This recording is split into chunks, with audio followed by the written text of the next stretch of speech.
दोस्तों, आज मैं आपको एक ऐसी कहानी सुनाने जा रहा हूं जो आपको सिखाएगी कि सपने कैसे पूरे किए जाते हैं। ये कहानी है अर्जुन की, जो भारत के एक छोटे से गांव चांदपुर में रहता था। अर्जुन का दिल सपनों से भरा था। जब बाकी बच्चे खेलते थे, अर्जुन अक्सर अकेले बैठे आसमान की ओर देखता और सोचता कि वो एक दिन कुछ बड़ा करेगा, कुछ ऐसा जिसे दुनिया याद रखे। लेकिन उसके मन में एक बड़ी कमजोरी थी और वो थी डर। डर कि अगर उसने कोशिश की और असफल हो गया तो लोग क्या कहेंगे। डर कि अगर वो खुद अपनी उम्मीदों पर खरा नहीं उतर सका तो खुद से कैसे नजर मिलाएगा। इसलिए वो सपने तो बहुत देखता था, लेकिन कदम बढ़ाने से हमेशा पीछे हट जाता था।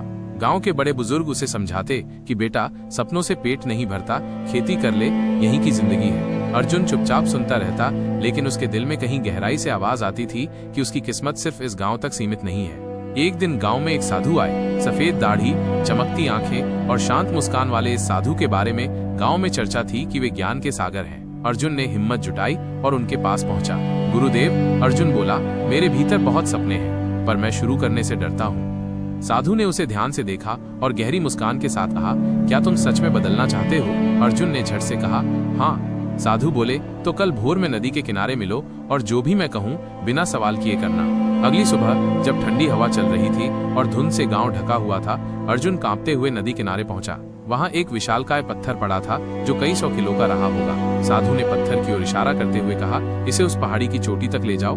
अर्जुन चौंक गया। उसने कहा, यह असंभव है गुरुदेव। साधु मुस्कुराए और बोले, शायद, लेकिन आज तुम बस इसे जितना हो सके थोड़ा सा सरकाओ। डरते डरते अर्जुन ने कोशिश की, पूरी ताकत लगाई, पत्थर हिला भी नहीं। फिर उसने और जोर लगाया और पत्थर थोड़ा सा खिसका। साधु ने उसकी पीठ थपथपाई और बोले, बहुत अच्छा, अब घर जाओ, कल फिर आना। उस दिन के बाद से अर्जुन रोज नदी के किनारे आता, पत्थर को थोड़ा थोड़ा सरकाता, कभी 2 इंच, कभी 1 इंच। कभी कभी पत्थर वहीं का वहीं रहता, बिल्कुल भी नहीं हिलता। कई बार उसके हाथ छिल जाते, कई बार वो थक कर वहीं गिर पड़ता। गांव के लोग हंसते थे, ताने मारते थे, कहते थे कि देखो, सपना देखने वाला लड़का अब पत्थर से लड़ रहा है। पर साधु हर बार अर्जुन को देखते और बस एक ही शब्द कहते, जारी रखो। धीरे धीरे महीनों बीत गए, पत्थर थोड़ा ऊपर चढ़ने लगा।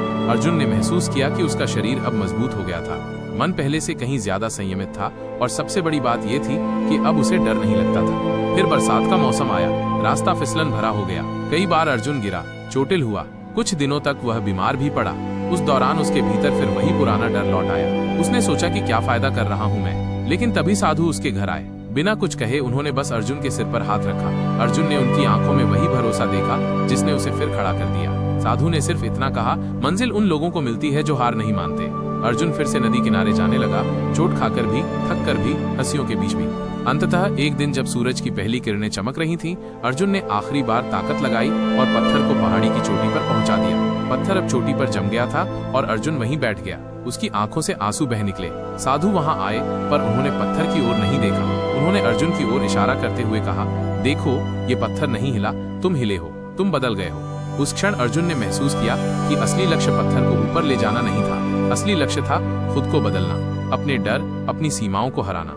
इसके बाद अर्जुन ने जो भी सपना देखा, उसके लिए बिना रुके मेहनत की। वो गांव का पहला लड़का बना जिसने शहर जाकर पढ़ाई की, नौकरी की और फिर खुद का एक स्कूल खोला। उस स्कूल में वो बच्चों को सिर्फ पढ़ाई नहीं सिखाता था, बल्कि ये भी सिखाता था कि हर बड़ा सपना छोटे छोटे कदमों से ही पूरा होता है। गांव वाले जो कभी उसे ताने मारते थे, अब गर्व से कहते थे, अर्जुन हमारा सितारा है। कहानी यही सिखाती है कि बड़ा सपना देखो, लेकिन उसे पाने के लिए हर दिन छोटे कदम उठाओ। दुनिया हंस सकती है, रास्ते मुश्किल हो सकते हैं, लेकिन अगर तुम रुके नहीं, झुके नहीं, तो जीत निश्चित है। असली जीत अपने डर को हराना है और असली परिवर्तन बाहर नहीं, अंदर से शुरू होता है।